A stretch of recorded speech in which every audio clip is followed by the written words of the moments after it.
Video in that series. I may do another series on spiritual gifts focusing on some other aspects of them later on.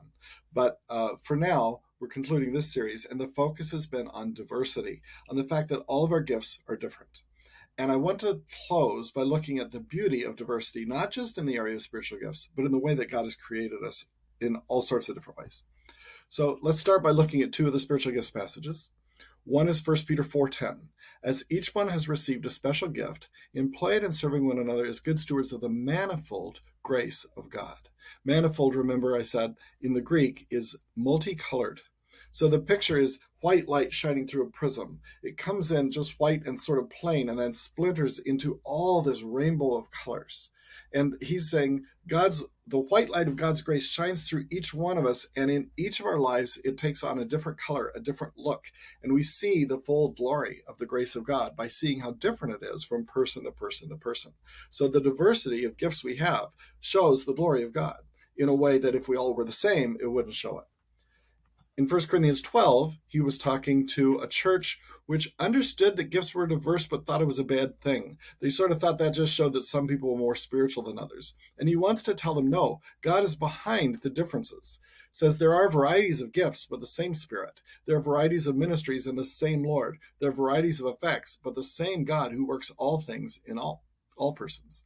He's saying it's God's choice that you're different. It's not a necessary evil. It's a wonderful good. It's a great thing that God has made us all so different. And notice he doesn't just say that our gifts are different, but also our ministries and our effects. In other words, we're different in so many different ways. God has just made us different. And that's a wonderful thing.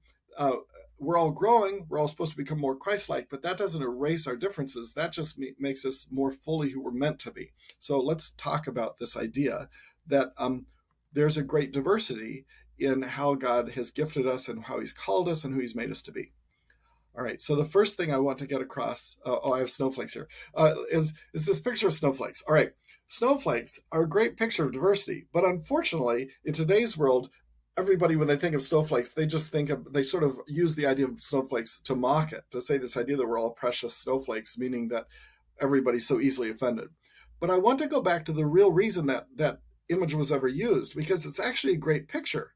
It's a picture that if you look at snow sort of from a distance, it's all just blobs of white. It doesn't look very interesting at all. But if you take snowflakes and put them under a microscope, you see that they're these beautiful crystalline structures. And they say that everyone is different. That probably may not be exactly true for snowflakes. But the picture is that God, as an artist, has crafted the world of nature in such a way that there's this incredible beauty and these surprising differences and there's this detailed artistry that happens at levels we normally wouldn't even ever see. The same thing happens with grains of sand. They look all sort of blah and just like dirt, but when you look at them under a microscope, there's differences and there's these incredible, beautiful crystalline structures, and every different grain of sand is different from the other. And I love the idea that God has created the universe as an artist, and he's an artist who takes pleasure in making every detail artistic, every detail beautiful, and we don't even see most of it.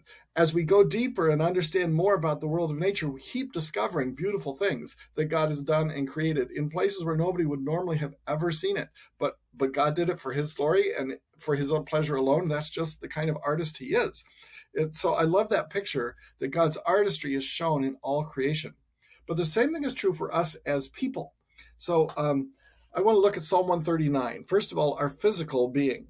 It says, "You formed my inward parts. You wove me in my mother's womb. I will give thanks to you, for I am fearfully and wonderfully made. Wonderful are your works, and my soul knows it very well. My frame was not hidden from you when I was made in secret and skillfully wrought in the depths of the earth." Our bodies, again, are incredible works of art and incredible works of creation by God. And even in our fallen world, even as with our fallen nature, our bodies display the glory and the wonder of God. And we can give thanks because we're fearfully and wonderfully made and be amazed at the handiwork of God. but it also is true for us spiritually. It says in Ephesians 2 that we are his workmanship. The idea here is that he's a master artist or a master craftsman, and we are the handiwork he's created. We are his workmanship, created in Christ Jesus for good works, which God prepared beforehand so that we would walk in them. He's prepared the works and he's prepared us. Our giftedness is a part of this larger picture that God has created each one of us individually to be his handiwork.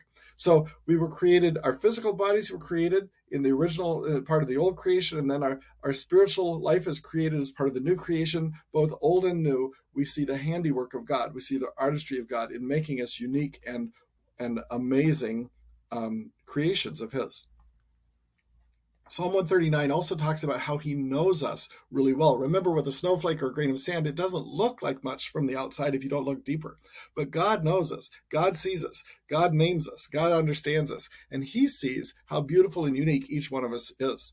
And we can begin to see it by faith, too. Psalm 139, which we looked at before, started with these verses about how carefully and how wonderfully and deeply God knows us, how intimately he understands us. It says, "O Lord, you've searched me and known me.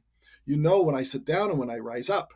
You understand my thought from afar. You scrutinize my path and my lying down are intimately acquainted with all my ways." Whatever choices I make, whatever things I do, all the things that I come up with as I go through life, you understand that thoroughly. Even before there's a word on my tongue, behold, O Lord, you know it all. And then later, after the verses we looked at before, he says, "Your eyes have seen my unformed substance, and in your book were all written the days that were ordained for me, while as yet there was not one of them." God understands us thoroughly. He knows every hair on our heads. He cares about every detail of our lives, because the infinite God can do that. He can understand each one of us that deeply. One of the images in Scripture that relates to this is his naming things. It says he counts the number of the stars. He gives names to all of them. Isaiah says he calls them out by name. The picture here, again, is like grains of sand. The stars in the universe, there are so many, we can't possibly count them.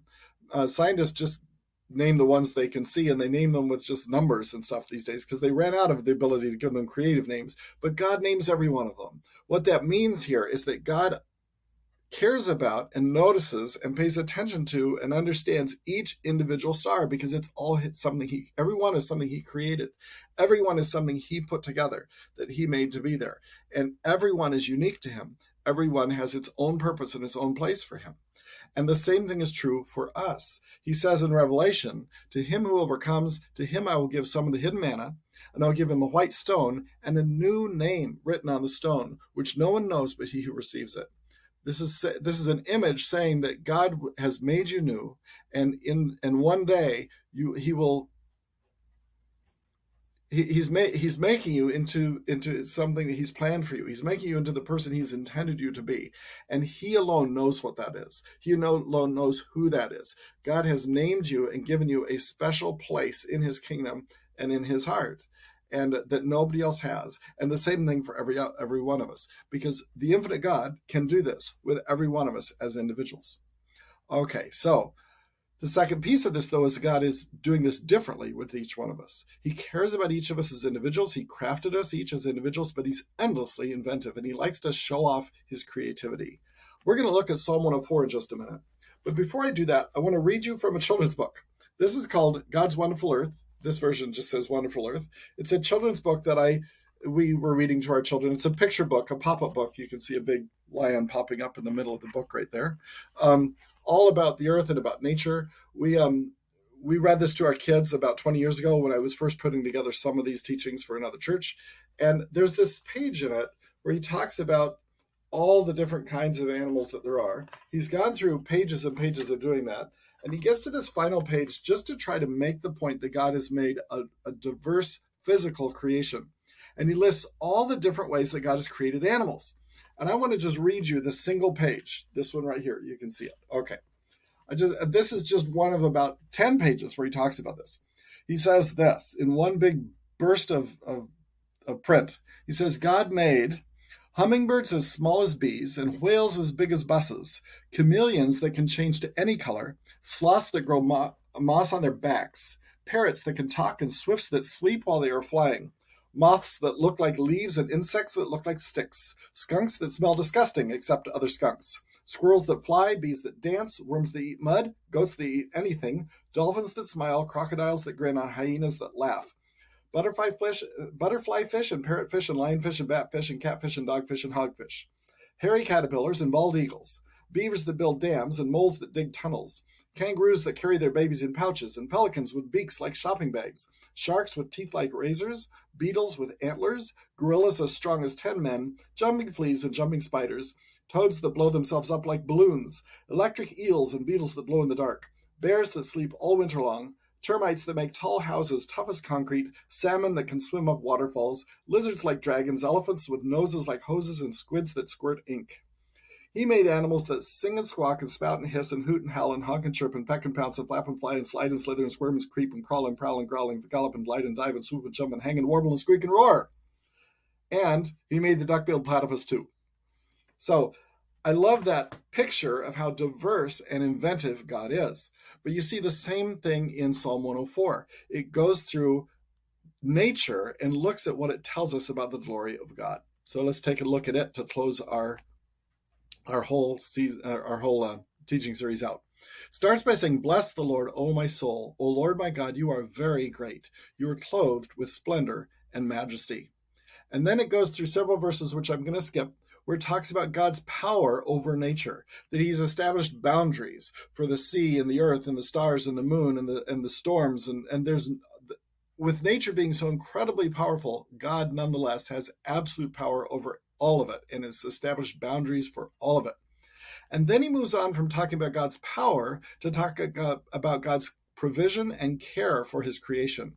And he starts talking about all the things that he provides. He begins by looking at water. He sends forth springs in the valleys. They flow between the mountains. They give drink to every beast of the field. The wild donkeys quench their thirst. Beside them, the birds of the heavens dwell. They lift up their voices among the branches. He waters the mountains from his upper chambers. The earth is satisfied with the fruit of his works. So you might not think of it when you look around and see the earth and see the wild donkeys on the one hand quenching their thirst in the streams, and then the birds in the trees which are growing because of the water. You might not think about it when you see all these different creatures, but every one of them is satisfied because of the works of God.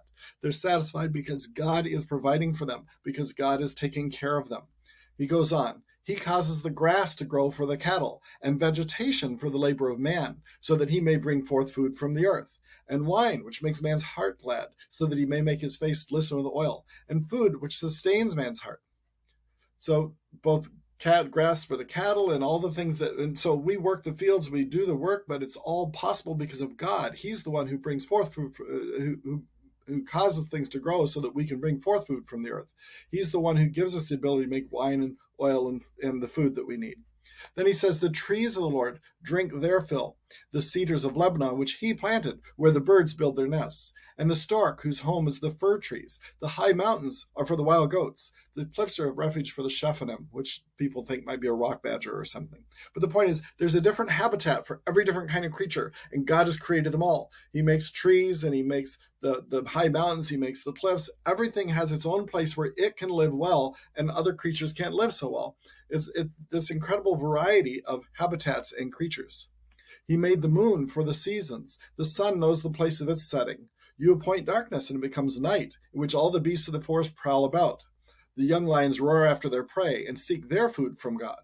When the sun rises, they withdraw and lie down in their dens. Man goes forth to his work and to his labor until evening. So he arranges time.